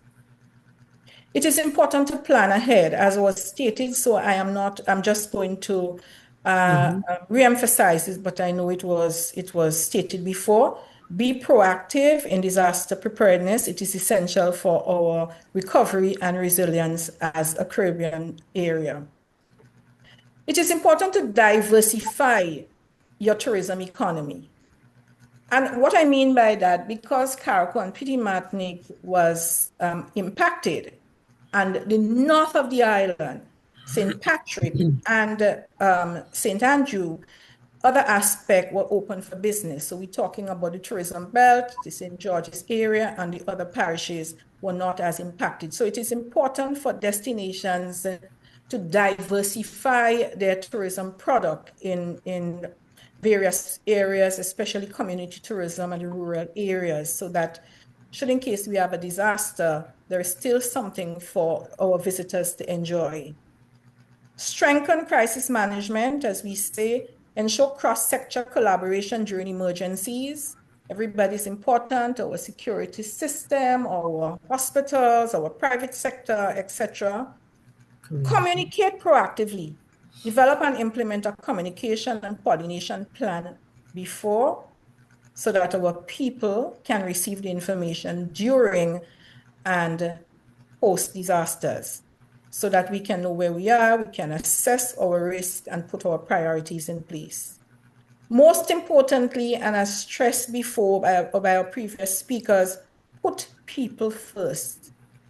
Address not only the economic and environmental impacts of disasters, which we do, but also the psychological well-being of our people. In tourism, as I said before, we tend to pay attention to our infrastructure, our superstructures. We tend to pay attention to the other economic pillars, but it is important that we understand that our people comes first. And as I said before, and as supported by our minister very strong, if you cannot take care of your people and put them first, they are highly unlikely to deliver any sort of services to our visitors once they get to our destinations. Best practices. It is nice when your Prime Minister is head of disaster preparedness. He will just jump in, as did our Prime Minister, and take charge, identify our priorities, together with his cabinet, and move forward as one. It is very nice to have that. We need to strengthen our early warning system and communication, build resilient infrastructure, focus on our codes and our standard, and that is why we need intersectoral linkages. Tourism is not standalone. It's not a standalone pillar. It is linked with many, and we need the support from all the sectors. So we need to ensure that building codes and standards are followed. Promote regional collaboration, as we said before, that's why we are speaking here. Thank you to CTO for providing that forum for us to share. We do not have to reinvent the wheel. The information is there, and we want to thank our regional partners who supported St. Vincent and the Grenadines and Grenada, as well as the CTO came in and assisted us with the assessment of our tourism product. Meet with your stakeholders immediately and discuss concerns and suggestions so that they will assist you in identifying priorities and areas of concern that you may not think about. Stakeholders are very important. And it is important to give regular updates on the status of the tourism product as they become available. I urge us to be honest with our visitors. Our communication is key. As we open in Grenada, we say, what is open? We did say that we have a hurricane, because people must not be shocked and surprised at the status of your product once they get there. Yes, it is important for us to get the foreign exchange, and we want our messages out there, but we have to balance saying we are open and ready for business as opposed to being honest with our visitors so that we do not send messages out there that exceed their expectations. And when they get to a place, they are shocked and surprised and they are not satisfied. So as Mandela said before, while you do not want to have those horror stories put out there, you need to be honest with your visitors. Okay. In conclusion, we cannot always predict the next disaster or hurricane, but we can be better prepared. We can learn from the experiences of each other. And we must know that in the face of every storm, we find not only the test of our resilience, but the strength of our unity. Together, we emerge wiser, stronger, and better prepared. I want to thank you for listening. And just to let you know that we are open and ready to welcome you. Carriacou and Petit Martinique is a work in progress, but they have made significant progress. It is the place that I go to when I want to rest and relax, and it is the place I still go to for that solace and comfort. So I just want to thank you for listening and hand it over now to the host. Thank you so much, Mrs. Joseph. And in the interest of time as well, I would like to ask all the participants to just give us a further, 10 to 15 minutes, if possible, right? We're just running a little bit behind, right? We have 2 more presentations. One presentation is actually going to be done. We just heard from the public sector, Mrs. Joseph, and she spoke about the deep psychological and emotional effect on the people. She spoke about infrastructure. She left a very powerful statement. She spoke about we were homeless, but we were not helpless. She also spoke about the government's approach, where she talked about the hurricane grant, the infrastructure support, agriculture and tourism linkage, the culture and tourism linkages. She spoke about that coordinated and effort, that is needed. And she also spoke about those lessons that were learned, especially that second lesson where she spoke about planning ahead, being proactive. So we take that away. And thank you, Mrs. Joseph, for your time and for filling in. You did a fantastic job, and we will let the minister know. So coming up next now, we've just heard from the public sector. We're going to get a private sector's view. And Before I introduce our next speaker, I would just like all those persons who are posting questions and so on, please use the chat box that we have. You don't have to put it in the comments section. Go to the little icon underneath that says more. Click on that. You will see the Q&A chat box. Post your questions in there, and of course, members from our panel will respond. All right. So thank you so much again, Mrs. Joseph. And let's move now to complement that perspective. We'll now hear about Grenada's tourism sector response and recovery efforts, and we're going to welcome the CEO of the Grenada Hotel and Tourism Association, Miss Arlene Friday. Miss Friday, the floor is yours. Good morning, everyone. So as was previously stated, I'm representing the Grenada Hotel and Tourism Association, and we had a different perspective, but we're going to get started from the private sector and our approach.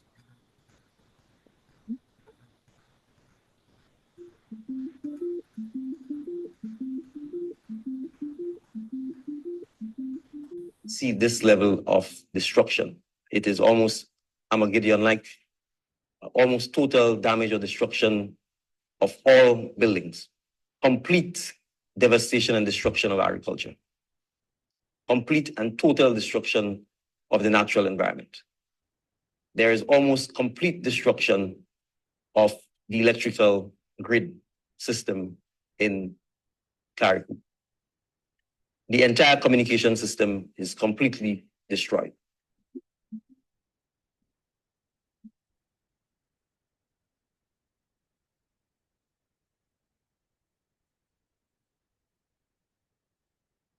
So many of you heard exactly what took place here in Grenada.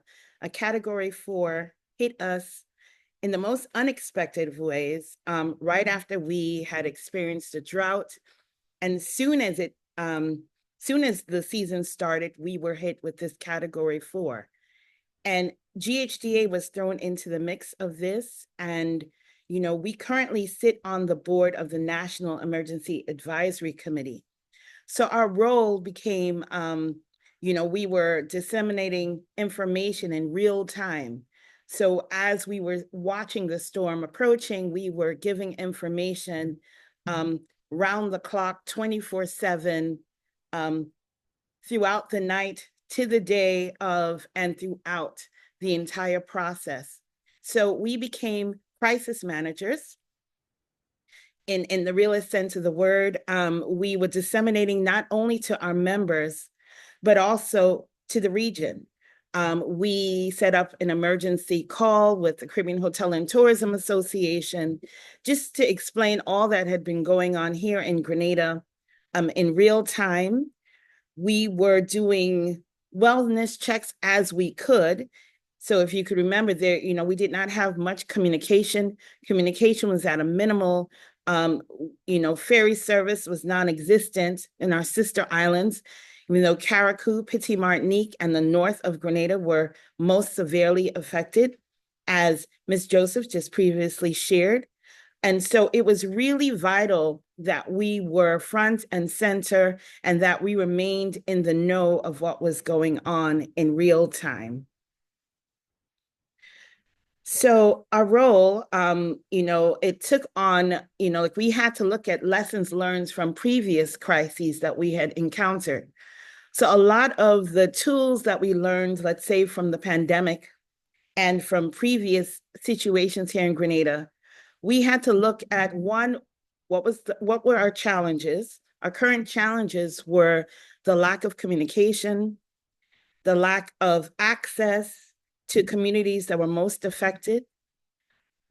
And then what were our current resources? Well, the south of the island had minimal damage. We were able to access some of our membership base. And we had to look at what were potential opportunities, partnerships, strategic alliances, definitely utilizing the wealth of knowledge from our regional partners. And so all of that came into play as we were looking at this present crisis that affected Grenada. And as you heard previously, you're going to hear it over and over again, collaboration is key. So initially, our initial response was to Martinique. We got word that there was not much communication with them, that they were severely affected. There were transportation issues to getting there. The jetties were destroyed.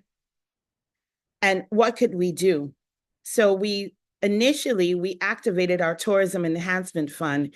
And for those of you who don't know what the Tourism Enhancement Fund is, it's a fund that GHTA manages that hotels can voluntarily participate in, where tourists will give $1 to $2 a day of their stay here in Grenada to potentially give back to Grenada to some sustainable cause. So this is a fund that we activated for such a time like this. We allocated $15,000 in the initial response for relief goods and supplies to Martinique. We had to prioritize what was needed, what was essential, and how could we get that there. And we did this through private sector collaboration in short order. We got the word that things were dismal in Martinique, and we were able to act within 24 hours. So we focused on the immediate needs, things like medical supplies, food goods, diapers, Pampers, you name it. Those are the things that we were trying to get across to Martinique. And we did this through key partnerships. We were able to utilize one of our members who's part of the dive sector community, Aquanauts, a family-run and operated dive sector tour operator here in Grenada. And what we could not do through ferry service to get to our sister islands, we were able to do through our members. So again, I want to thank Aquanauts who sprung into action when asked, when called upon. Within one day, we were able to collaborate with them along with the local supermarket to say, these are the goods that are needed. This is how much we need. This is the amount of money that we can spend, and we need to get it across to Martinique in a short time. So I think what was really important in this situation was being able to respond as quick as possible, to do it in a short time, and then again, being able to utilize those relationships that might be at your fingertips. Although we might be small in size in Grenada, it's amazing the resources you're able to tap into when called upon in times of need.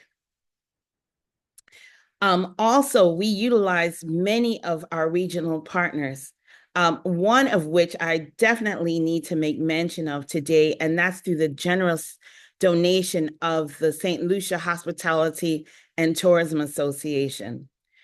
Soon as crisis hit us, I received plenty calls and from neighboring islands, and one of which was from St. Lucia, who in short order wanted to know, what do we need? When do we need it? How can we get it there? And within no time, the St. Lucia Hospitality and Tourism Association held a hurricane supply drive. They also tapped into their tourism enhancement fund and got the support of their members and private sector community to donate all this amount of supplies. And not only did they donate the supplies, but they were able to charter a boat in to us. And so again, this was mobilized in short time. We were able to move an amazing amount of supplies over from St. Lucia directly to us, which I was then able to distribute to Carriacou and to Martinique. So again, major thanks to our neighboring partners, and St. Lucia is just one of many, and might I add, because again, that is the support that we receive through the network that we have through the Caribbean Hotel and Tourism Association.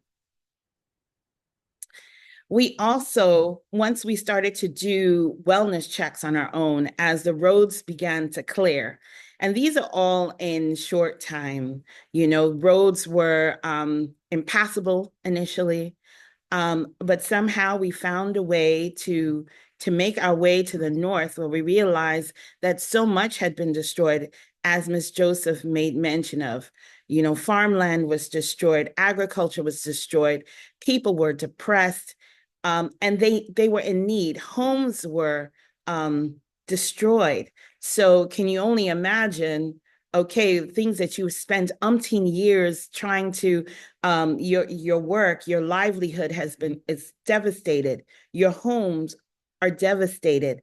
So we again sprung into action, mobilized our tourism enhancement fund, and we actually went to the north and did some wellness checks, going behind the scenes to see exactly what had transpired, and then, assess the needs of the nation up there in the north.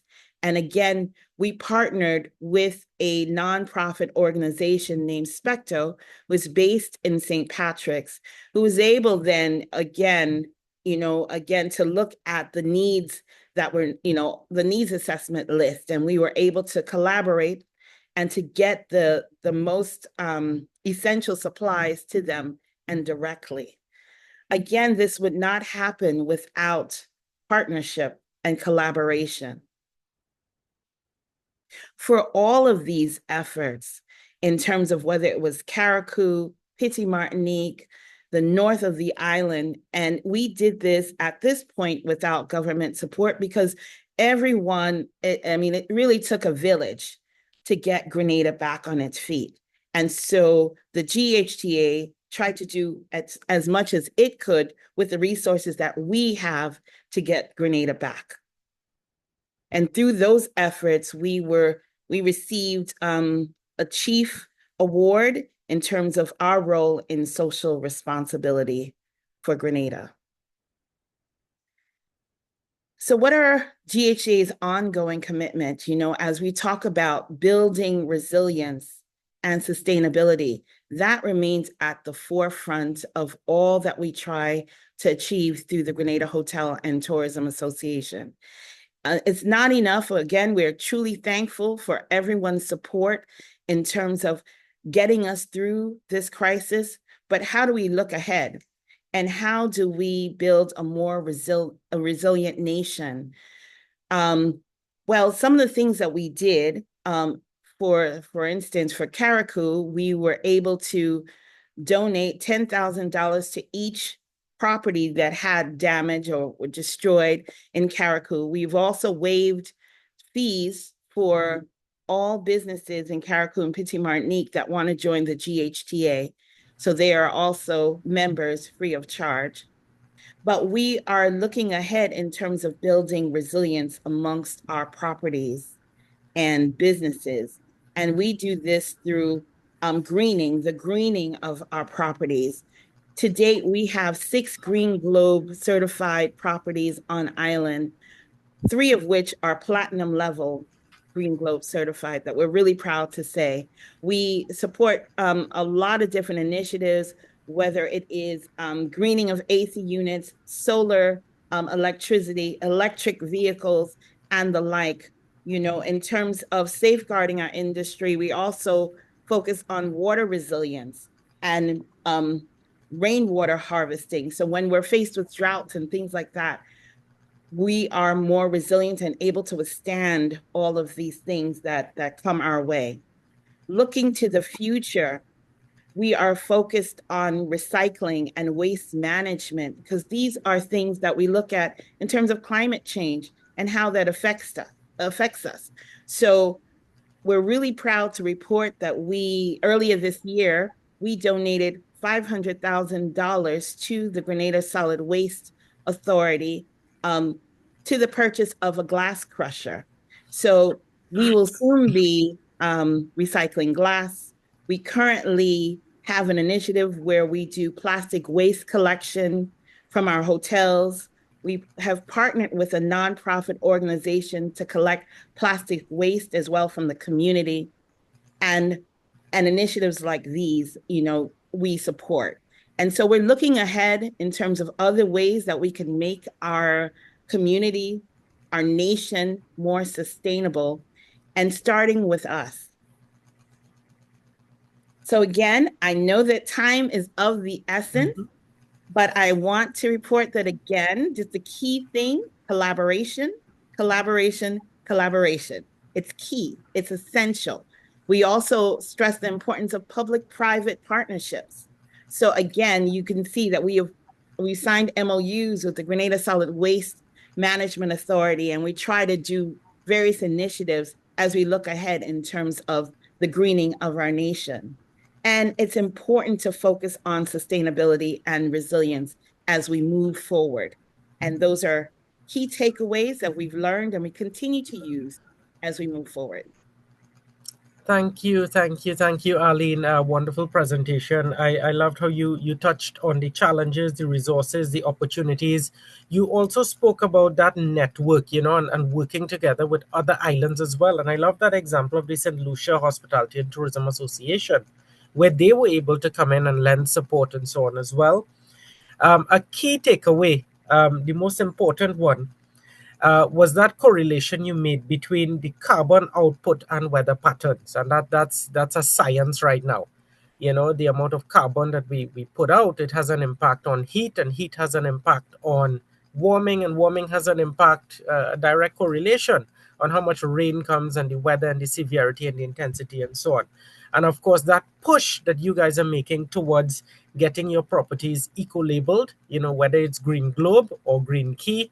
And in fact, that is an important next step, especially for Caribbean destinations. And I want to use that point to actually promote another webinar that we're going to be having next week, talking about the value of eco-labels and why it is so important. So you will see that advertisement coming out soon, and I would urge you to please log in for that as well. Now, we are almost at the tail end of our webinar today, and we've had a fantastic webinar so far. I mean, we still have over 190 persons with us. I mean, thank you guys so much. We just have about maybe 10 minutes left. And I now want to introduce you to someone who is going to take us through the next presentation, and that's Mr. Frank Comito. He's not just a special advisor to the CHTA, but he's a special advisor to a lot of persons in hospitality and tourism. And sometimes I lean on him from time to time, And I want to say as well, thank you, before I introduce Frank, to all our presenters so far. And we're now going to have a bit more interactive element of the webinar. And it's going to deal with rebounding after a hurricane, where we'll reflect on what we've heard so far, as well as Mr. Comito is going to take us through the Q&A segment. So, Mr. Frank, it's over to you. Thank you, Narendra. Everybody hear me? Yep. Good. I'm going to run through a couple of slides because keep in mind, all of these presentations will be available through CTO and CHTA afterwards to the participants. So I'm going to speak a little bit, and by the way, all of these sessions have been very good today. Really a little longer than we wanted, but the meat has been fantastic.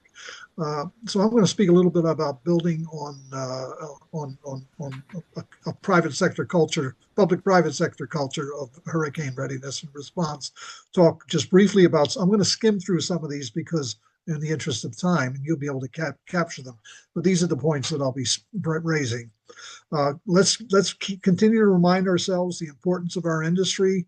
It ranges, its impact on our economies, GDP and employment can range anywhere from up to almost 90% throughout destinations throughout the region.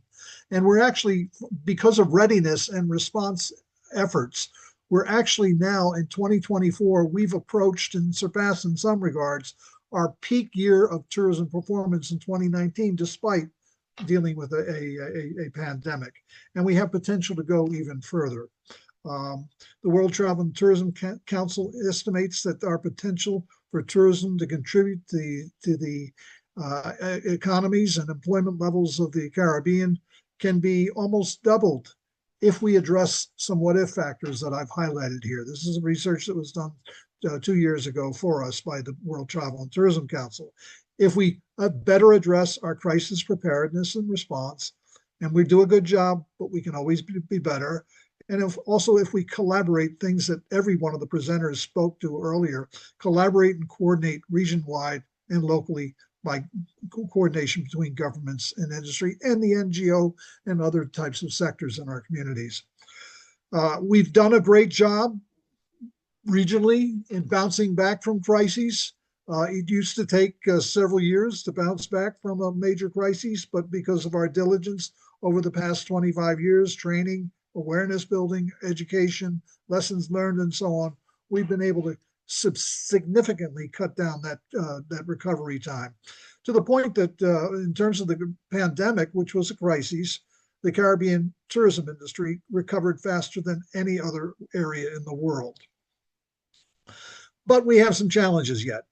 Some research we did a couple of years ago with the OAS indicated that particularly the major hotels and the large destinations and many of the smaller destinations, as we've heard today, able to manage and respond to crises fairly effectively. Where we've seen some real challenges, and some research we did with the support of the Organization of American States a few years ago, is with small to medium-sized businesses. And I only draw your attention to that top right-hand chart, where you basically see that in the accommodations and food and beverage sectors and all those sectors listed there, there's a lot of them that don't have business continuity plans. They don't have liability insurance adequately as well. So we have some continued challenges to train, upgrade, build awareness, and provide policy and regulatory support mechanisms in place to help these areas of our sector, primarily in small and medium-sized tourism enterprises. This is not the larger businesses. You're going to see them almost more than reverse those percentages. But that's where we need some added help. We spoke earlier about Beryl. Let's speak about the contagion effect, because some of us in the audience might say, well, geez, a hurricane in Grenada doesn't affect me. Well, it affects the entire region because of the contagion effect. So that's why we're all in this boat together, and we've got to be able to train, respond. As Arlene spoke, it was so inspirational to hear about the sharing and so on between different destinations. We see that and we do that. But we also have to recognize that a hurricane in one part of the Caribbean, because of the geographic lack of intelligence and understanding or whatever by many of the traveling public, they don't understand how wide and expansive we are, and that parts of the Caribbean could be not impacted when something happens.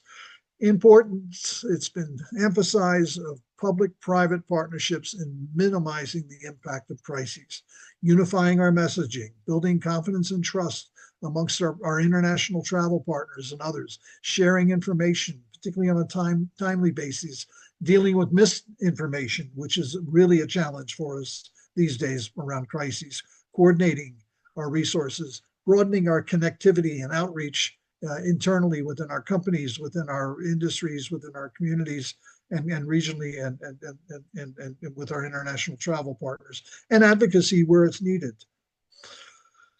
I'll speak briefly to the overarching role of our stakeholders. This is based on my experiences for many years in the Bahamas and the U.S. Virgin Islands, and also at the regional level. Typical roles of ministries of tourism are starts early. It almost starts right after the season, if you will, and it should engage all sectors, basically, as you can see here. The National Emergency Management Authorities often allow for a broad coordination in their structure, the committees and subcommittees and so on. And these are the areas with that fifth bullet down there. Basically, it's important to liaison with all of these areas: the police, the public works, ports, airlines, foreign affairs, transportation. All of them have a role in terms of tourism readiness, response, and how we interact with one another. And the ministries often are the liaison for the with the tourism industry, and draw in, as we've seen by the Grenada public-private sector coordination efforts, draw in they should be drawing in and drawing upon one another in the whole process. And that becomes critically important when you're dealing with media communications and infrastructure assessments and so on that need to occur very quickly around and after a crisis. The overarching role of hotel and tourism associations and businesses, having a designated point person. I'm not going to go into all of these because we have some guides that you'll be able to go into to look at this and help you. Our reviews have to be done annually. We have to critique ourselves annually, ensuring we have a command center with a backup command center. The most critical part, I believe, to a lot of our readiness in the industry is updating our communications and database contacts. That should be done on an annual basis with redundancies as well for alternate contacts, because as we can tell, I mean, who has cell phone, who has satellite phone access? What are those numbers? How do we get to them? What are the backup numbers in other countries for particular businesses and so on, and names of contacts? All of that should be done during the soft season, if you will, of hurricanes. And a range of roles that we play as a private sector. And a lot of this just speaks to how we need to communicate with our guests and others in the whole process, and our post communications. After the incident, communications become incredibly important. CHTA has some resources that you can tap into, particularly around the communications. We have a crisis, hurricane and crisis communications guide that includes the elements that are listed here. We developed that in 2019. And also companioning with that is we have a crisis communications toolkit. And this toolkit basically provides regional tools we developed this as we were dealing with the pandemic and our partnership with the Caribbean, with the health authorities in CARFA, the Caribbean Public Health Agency. We developed a variety of tools that have applicability across any kind of crisis situation. Promotional tools and resources, media materials, sample guides and templates for press releases, communications to various areas that you need to communicate with as an industry, a social media guide, which is very important to counter and to support consumer and personal handles and to counter some of the misinformation that's out there. You have to be on top of that very quickly. And here are the resource areas. We can go to our website, and on our website, there's links to all of these guides you'll see as you go along there. Cancellation guidelines for guests and prospective and pending guests, Hurricane Preparedness Manual, which was developed 25 years ago by CHTA and CTO with the support of the Organization of American States, business continuity planning kinds of resources, insurance readiness guide, and insurance claim and loss assistance kinds of materials that were developed by an allied member in support of CHTA and CTO, Smith, Orloff, and Associates. All of those resources are available within the public good, basically. And CTO has a number of resources, some which were mentioned as well today, on a variety of things that can help at the destination as well as at the company level. So our partners who are all on the call today have a variety of resources online as well, and we encourage you to tap into these things. So I didn't want to take up a lot of time, but in conclusion, key guiding principles: prepare and re-prepare. We've got to constantly remind ourselves of what we've got to do. Adapt, resilience through adaptability. We need to be flexible. Communicate, all channels and all ways. Coordinate and integrate, support the industry organizations locally and regionally, and remember that crisis presents opportunity. It's our time to shine in many regards. That's it. Thank you. Thank you so much, Mr. Comito, for that wonderful presentation. And now we are there any questions you would like to ask the panel? Any questions? Let's see. Let's go through the Q&A. I know there were some questions for Cedric, and he would have responded via the chat. I think someone was asking Neandra about what's a good online resource for if people didn't see the response, but good online resource for on-time tracking information. And I think NOAA is certainly one, but also Cedric made the recommendation that they stay close to their local meteorology folks. In fact, they should be on your planning and coordinating team so that you're getting that information in real time, constantly, every couple of hours, as Arlene had pointed out as well, from those that know. Piece of trivia, by the way, one of the most devastating storm to hit the United States was this Isaac storm in 1910, I believe, in Galveston, Texas. Had the U.S. weather authorities, in those days, it was called the U.S. Weather Department, listened to the weather meteorologists from Cuba and the Caribbean and Puerto Rico and the Caribbean, they would have saved almost 10,000 lives. We have the intelligence within the region. Sometimes we feel we need to go to NOAA, and NOAA is an incredible resource, and we need to continue to do that. But we have some real institutional knowledge in our meteorologists throughout the region who not only look at it from a modern scientific day, but they also have some of Grammy's advice on how to manage and prepare for things. So we need to pay attention to our local folks and get them close. We had a guy named Basil Dean in the Bahamas who was on our committee, and he was a meteorologist. He was just a fantastic resource, on time, always on time. Thank you. Thank you so much, Frank. I saw here as well, people were asking which factors contribute more to the power, and of course that has been answered by Frank and Cedric. And of course, yes, people were asking whether the sessions would be recorded and shared. It would be. So thank you again so much for everyone. I mean, all the presenters, the speakers, and so on. I think this is about time I'm going to wrap up, because we've taken, a lot of your time, and I'm so happy that, you've stayed with us. So as we come to the close of this timely, insightful webinar, I want to express my gratitude and my thanks to every single one of you for joining us today, and to all our distinguished presenters for the depth of knowledge and practical guidance they've shared, every single one of them. We've heard the critical updates on the 2025 hurricane season forecast. We've reviewed preparedness protocols tailored to our sector, and we've gained valuable lessons from Grenada, the public sector as well as the private sector. And these are not just stories that were shared by Arlene and Mrs. Joseph. They are reminders of our region's vulnerability, but also our strength, our innovation, and our collective resolve. And that came through across all the presentations. This webinar also reinforced one powerful truth. Resilience is not built in the eye of the storm. It is built in the quiet moments before it. And in those moments, preparation makes all the difference. So I'm so happy and so grateful that we all came together here to make that difference.